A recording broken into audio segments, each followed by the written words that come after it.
6 things seniors say that push people away. Are you saying them? Have you ever paused to notice how a simple phrase, a few words spoken softly, can change the entire energy of a room? It might be something said casually, maybe even with the best intentions, just honesty or a fleeting thought. Yet suddenly the room grows quiet. People shift in their seats, their eyes dart away, conversations falter.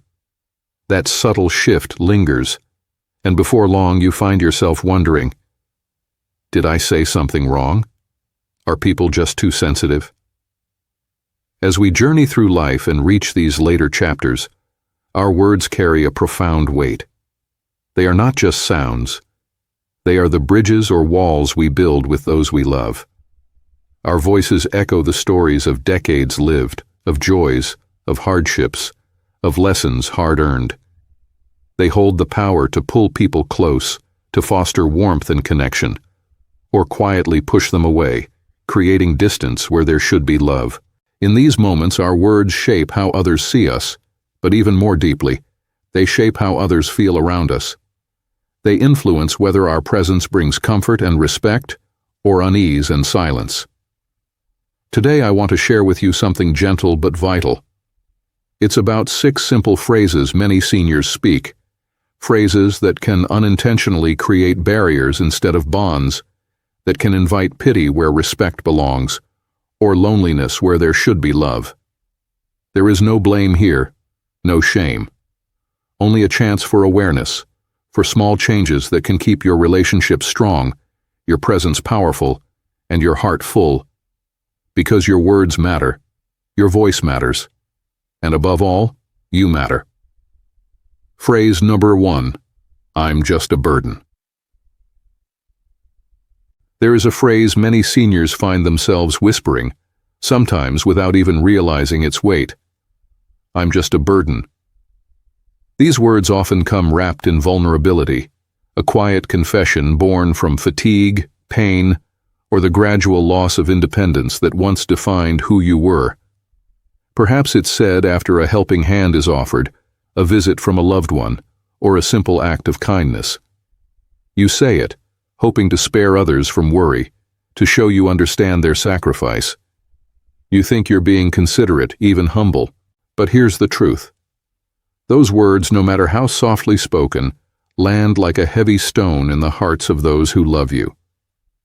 When you say, I'm just a burden, what others hear is something much deeper. You shouldn't have to care about me. It plants a silent guilt, an invisible wall that says their love and efforts are not enough, that no matter what they do, it won't change the way you feel about yourself. And slowly, that feeling of helplessness grows inside them, quietly eroding the closeness you share. Let me tell you a story about Walter, a man who lived this reality. Walter was 76 years old, a widower living alone, with a daughter named Claire who loved him dearly. Every weekend, Claire visited him. She brought groceries, helped with chores, and shared laughter over cups of tea. Yet every time she left, Walter would say, I know you've got your own life to live. You don't need to be looking after an old burden like me. To Walter, these words felt like consideration. They were meant to protect Claire from feeling trapped or obligated. But to Claire, they felt like rejection. She told me once, it's like he doesn't see the love behind what I do, like I don't matter the way he still matters to me. With every visit, the joy in her heart dimmed a little. She started calling less, not because she cared less, but because each goodbye felt like failure, like she couldn't reach the man she loved. When you tell someone, I'm just a burden, even if it's true in your mind or heart, you are inadvertently telling them, please stop caring. And that door, once open wide, begins to close quietly, one whispered phrase at a time. But here is the powerful truth you must remember. You are not a burden. You are a whole, complete person with decades of stories, wisdom, love, and value that no one can replace. Your life is not a weight to be carried. It is a gift to be cherished. So what can you say instead? How can you express the truth of your vulnerability without dimming the light you carry inside? Try this. Thank you for being here. It means so much to me. Or simply, I'm grateful for your love and time. These words hold magic. They invite closeness without obligation. They allow the person who loves you to feel seen and appreciated, not drained or defeated. Gratitude opens hearts.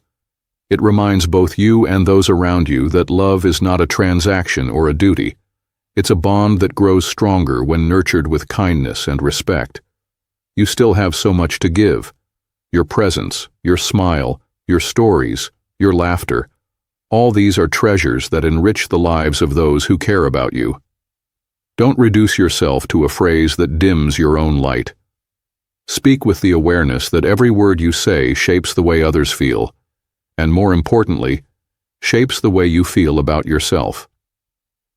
Remember Walter's story, not as a warning, but as a call to reclaim your voice, to recognize your worth, to say what you truly mean with gentleness and strength, because you are not a burden. You are loved. You are valuable. You are needed. And your words can carry that truth, softly, clearly, powerfully, to everyone who holds you dear. Phrase number 2, back in my day. Many of us, especially after living through so many seasons of life, naturally want to share the wisdom and stories that come from decades of experience. It's common to hear seniors say, back in my day, followed by a comparison to how things were, how challenges were met, or how values were upheld. These words come from a place of nostalgia, a desire to connect past and present, to offer guidance based on what was learned long ago. But here's the subtle truth. Even when these phrases are meant to inspire or advise, they can sometimes sound like judgment or dismissal to younger ears. Instead of opening a door, they can unintentionally slam it shut. When you say, back in my day, we didn't do things like that, what the listener often hears is, your struggles don't matter. Our way was better. It can feel like you're measuring their lives against a ruler from the past, and by that measure they don't quite measure up. That sense of being judged or misunderstood is painful. It can silence their willingness to share, to be vulnerable, and to ask for help. Let me share the story of Eleanor, a bright and caring grandmother of 69.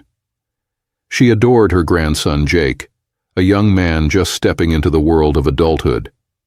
Jake was overwhelmed, long hours at his first job, mounting expectations, a whirlwind of new responsibilities. One day he confided in Eleanor, sharing how exhausted and unsure he felt. Eleanor listened carefully, then smiled gently and said, back in my day we didn't complain. We just got on with it. To her, this was a message of strength, a way to say, you can handle this. But for Jake, it felt like a judgment. His struggles suddenly seemed small, unworthy of sympathy. He left that conversation feeling diminished, as though he had failed an invisible test of toughness.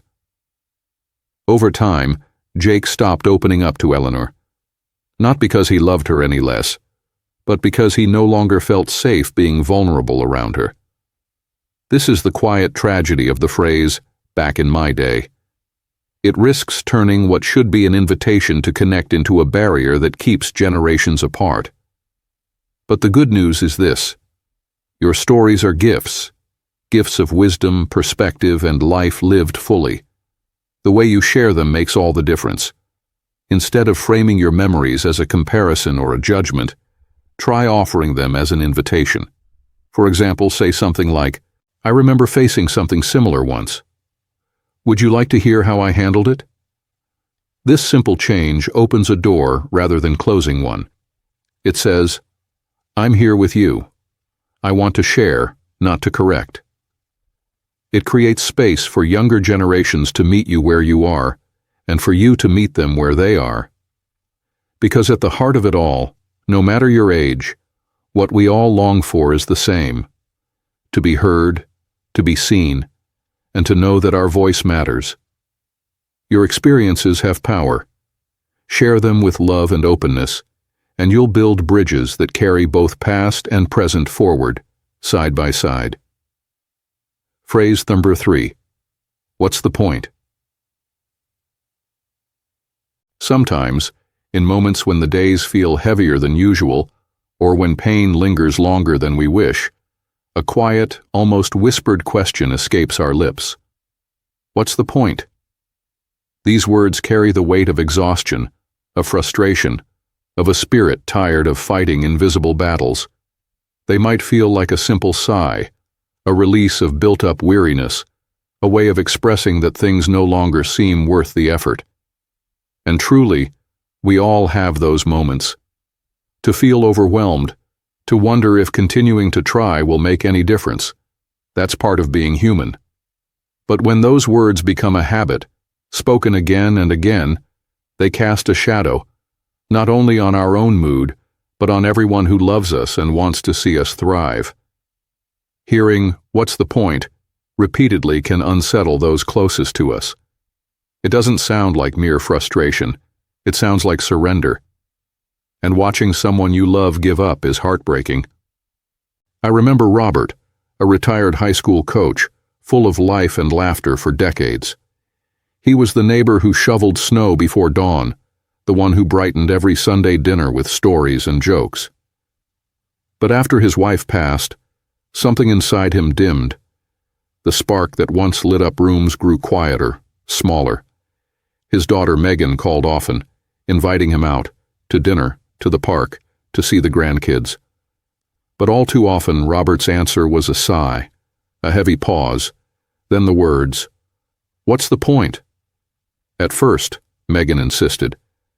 She pushed gently, tried new ways to engage him, to pull him back from the shadows.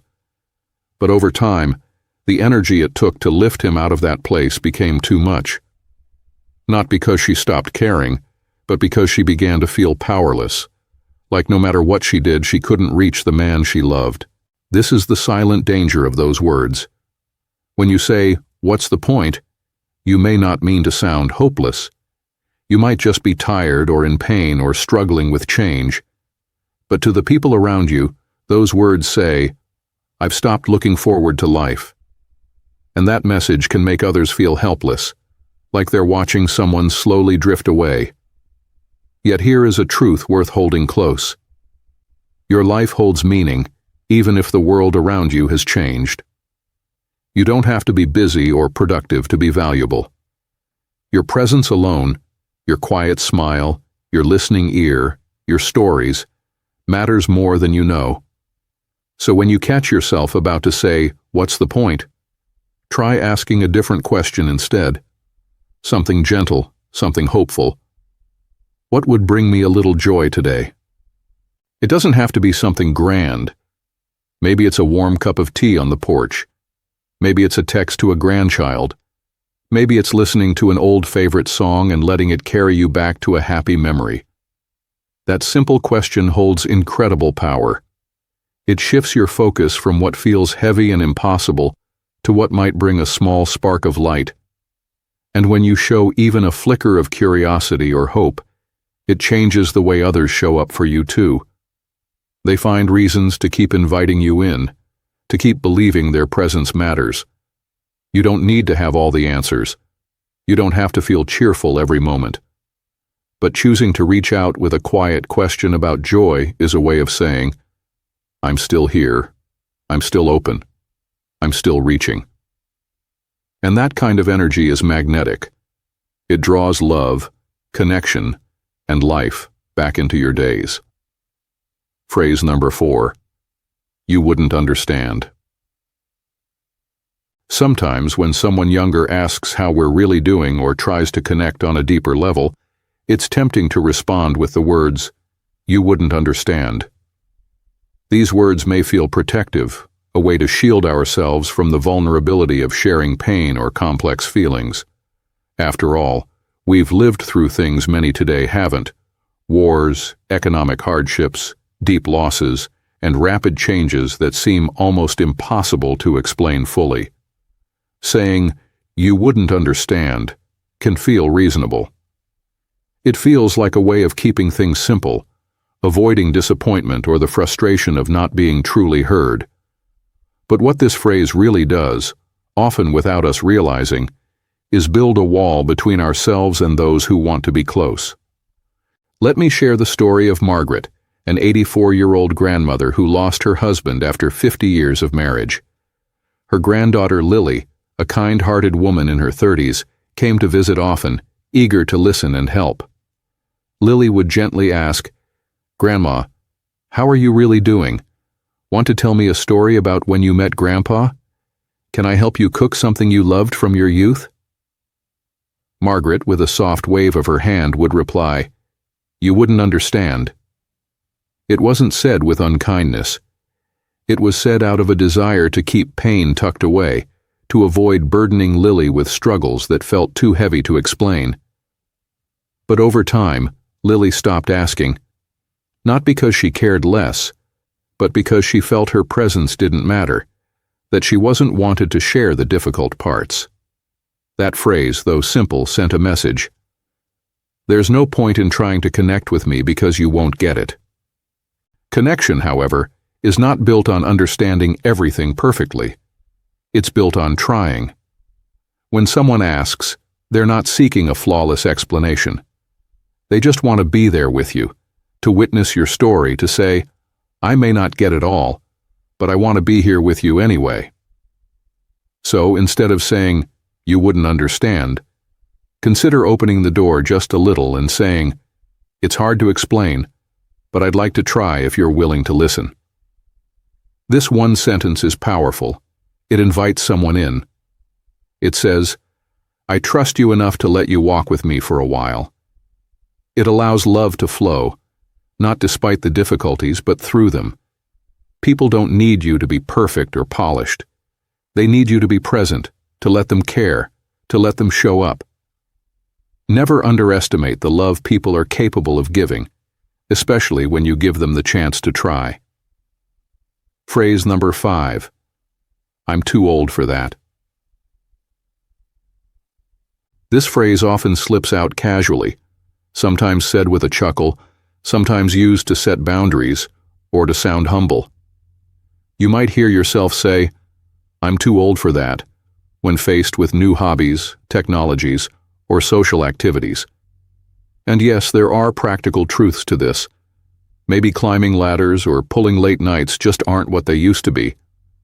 But the real power of those words lies deeper than the surface. When you say, "I'm too old for that," you're not just describing a limitation, you're signaling resignation. You're closing the door on possibility, on joy, on connection. That phrase builds a wall where there could have been a bridge. Let me tell you about George, an 83-year-old man who has loved music his whole life. Back in his youth, he sang in a barbershop quartet. Even now, he hums melodies as he washes dishes and taps his foot when an old favorite plays on the radio. One day, a few neighbors at his community center decided to form a small choir, just for fun, no pressure, just friends singing together. They invited George warmly. They said, "We'd love your voice. You have the best ear for harmony." But without hesitation, George smiled and said, "Oh no, I'm too old for that now." The invitation never came again. Not because the group stopped wanting him, but because George's words told them his days of joining in were done. And it wasn't about singing. It was about the laughter between songs, the feeling of belonging, the joy of creating something together. All of that disappeared with one sentence. Aging means change. It means we might move slower, need more rest, and prioritize differently. That's not failure. It's just being human. But when you say, "I'm too old for that," to everything new, new hobbies, friendships, technologies, or even simple joys, you carve yourself out of a world that still holds so much to offer. There is a better way. Instead of shutting the door, try cracking it open. Say, "That's new to me, but I'll give it a try," or simply, Tell me more about it. These small phrases don't commit you to anything but keep the conversation and connection alive. Curiosity is the secret to staying alive, not just physically, but emotionally and spiritually. When you show even a flicker of interest, people respond. They invite you in. They share more of their world with you, and that keeps your life rich and full. You are never too old for laughter, never too old to learn, never too old to be amazed again. You belong fully in the world today, just as you have belonged all along. Phrase number 6, I don't matter anymore. Among the many things that can weigh heavy on a senior's heart, one of the most painful phrases to say or hear is, I don't matter anymore. It's a whisper spoken in moments of deep loneliness, perhaps after a hard day, or when scrolling past images of a world that seems to have moved on without you. Those words carry heartbreak, a feeling of invisibility and fading relevance. But their impact stretches far beyond your own sorrow. When you say, I don't matter anymore, you send a message to those who love you that, no matter what they try, it won't be enough to make you feel seen or valued. That message slowly chips away at their hope, making them unsure how to help, and sometimes leading them to step back, painfully and reluctantly. Let me introduce you to Helen. Helen was 81 years old, a woman who once was the steady rock of her family. She hosted Thanksgiving dinners, bandaged scraped knees, remembered every birthday without fail. But as her health declined and family members grew busier with their own lives, her world grew quieter, fewer phone calls, shorter visits, and gradually Helen began saying things like, I don't matter anymore, I'm just taking up space. Her son would try to reassure her. Her grandchildren brought her flowers and smiles. Yet with every repetition of those words, they felt more helpless, unsure of how to bridge the growing distance. That's the tragedy of those words. They don't only express pain, they tell others that their love and presence can't reach you. They push people away, not because you want that, but because your heart is weary and your spirit feels unseen. But here's a truth worth holding close. You do matter. Your worth is not measured by what you can do, or how many calls you receive, or what roles you fill. You matter simply because you exist, because your life has shaped others' lives in ways you might never fully know, because your story is still unfolding, even if it's quieter now. So instead of saying, I don't matter anymore, try this.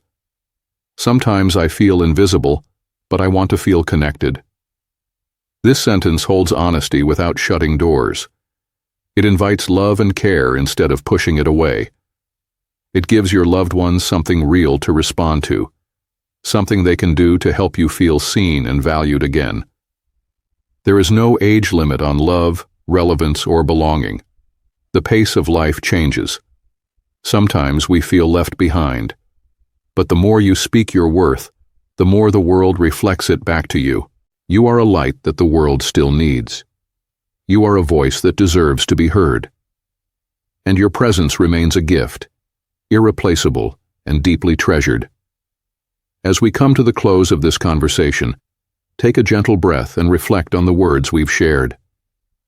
These 6 phrases, I'm just a burden, back in my day, what's the point? You wouldn't understand, I'm too old for that, and I don't matter anymore, are familiar to many of us. They often slip out quietly, sometimes without full awareness of their impact. But what matters most is not what you've said in the past. It's what you choose to say next. Your words carry immense power. They shape how others see you, but even more deeply, they shape how others feel when they are with you. They set the tone for connection or distance, for respect or pity, for love or loneliness. Changing just one phrase, choosing to speak with kindness and openness instead of resignation or self-doubt, can open doors to deeper, more meaningful relationships. It can invite love in where silence once grew. It can remind those around you, and remind yourself, that you are still whole, still valuable, still very much needed. So here is my gentle challenge to you today. Pick the phrase that resonates most with you, the one you know slips out too often, and replace it with something softer, something that leaves the door open, that invites people in, that lets love flow freely. Say, "Thank you for being here," instead of, "I'm just a burden." Say, "Would you like to hear how I handled something similar?" instead of, "Back in my day." Say, "What would bring me a little joy today?" instead of, "What's the point?" Say, "I'd like to try to explain if you're willing to listen," instead of, "You wouldn't understand." Say, "That's new to me, but I'll give it a try," instead of, "I'm too old for that." Say, "Sometimes I feel invisible, but I want to feel connected," instead of, "I don't matter anymore." You don't have to be perfect. You just need to be willing to speak with tenderness, to share with hope, to stay open even when it's easier to retreat. Because your voice matters, your presence matters, and the world is better with you in it. Thank you for listening with an open heart. Your story is still unfolding, and there is so much more of you the world needs to see. Here's to speaking with hope. Here's to letting love in. And here's to living your fullest life. Right here, right now.